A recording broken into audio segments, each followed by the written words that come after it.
검찰개혁 이번에 제대로 완수하겠습니다. 2020년 12월 29일 바로 이 자리에서 검찰개혁을 위한 첫 발을 내디딘 바 있습니다. 당시 저희 의원들은, 저를 포함한 더불어민주당 의원들은 수사권과 기소권을 독점하고 있는 검찰청을 폐지하고 기소권과 공소유지권만 갖는 공소청을 신설하여 수사기소의 완전한 분리와 공정한 형사사법 절차 구현 및 사법 신뢰도를 제고하고자 공소청법 제정안을 발표했습니다. 그로부터 약 4년 6개월의 시간 동안 길고 긴 싸움이 있었습니다. 검찰은 기소권, 수사권, 영장 청구권, 수사 지휘권, 형집행권, 국가소송 수행권 등 형사사법과 관련된 모든 권한을 독점적으로 행사하며 대한민국을 검찰공화국으로 만들었고 마침내 정권까지 찬탈했습니다. 이제 정치검사들과 검찰 독재를 끝내라는 국민의 요구를 완수할 때입니다. 더 미룰 수도 없고 늦어져서도 안 됩니다. 오늘 저희가 발의하는 법안은 4개입니다. 검찰 정상화의 시작이라고 할 수 있습니다. 김용민 의원이 대표 발의한 검찰청법 폐지 법안, 또 김용민 의원이 역시 대표 발의한 공소청 신설 법안, 그리고 민형배 의원이 대표 발의하는 중대범죄수사청 신설 법안, 그리고 장경태 의원이 대표 발의하는 국가수사위원회 신설 법안 등 4개입니다. 우선 국민의 명령을 받들어서 검찰청을 폐지하겠습니다. 검찰의 수사권과 기소권을 분리하기 위해 행정안전부 산하에 중대범죄수사청을 신설하여 수사력을 더욱 강화하겠습니다.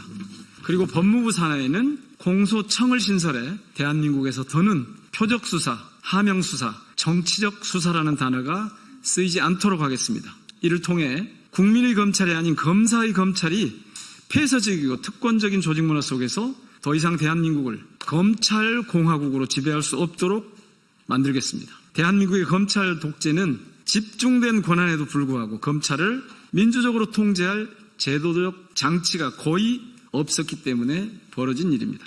제대로 된 증거 하나 없이 시간만 끌며 정치적으로 활용된 이재명 대통령에 대한 수많은 정적 제거용 수사, 먼지털이 수사는 과연 어땠습니까? 반대로 수많은 증거와 증인에도 불구하고 제대로 된 수사가 이루어지지 않은 김건희 관련 도이치모터스 주가 조작 사건, 명품백 수수 사건, 명태균과 양평고속도로 사건들은 또 어땠습니까? 채널A 검언 유착 사건, 고발사주 사건, 최병 사건, 이태원 참사 등 제대로 기소하고 수사한 사례를 눈을 씻고 찾아봐도 찾을 수가 없었습니다.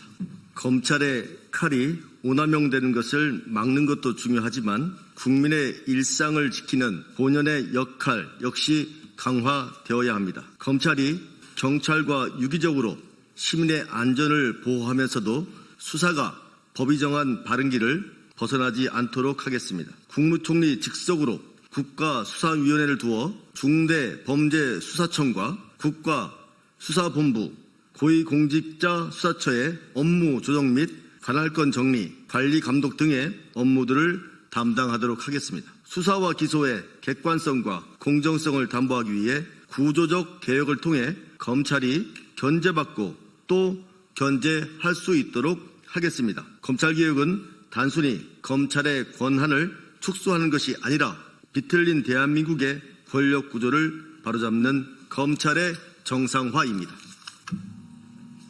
수사부서 분리 및 강화를 통해 국민의 안전을 지키는 수사권은 더욱 강화하고 수사의 공정성을 높여 믿을 수 있는 검찰을 만들어야 합니다. 국민의 명령에 따라 오랜 시간 이어진 검찰개혁의 대장정을 마무리하고자 합니다. 국민이 주인인 정의로운 형사사법 시스템, 민주주의의 원칙이 살아 숨쉬는 대한민국을 위해 오늘 이 자리에서 새로운 길을 열어가겠습니다. 검찰개혁 반드시 완수하겠습니다. 2025년 6월 11일 더불어민주당 김용민, 민형배, 장경태, 강준현, 김문수 국회의원 이상입니다.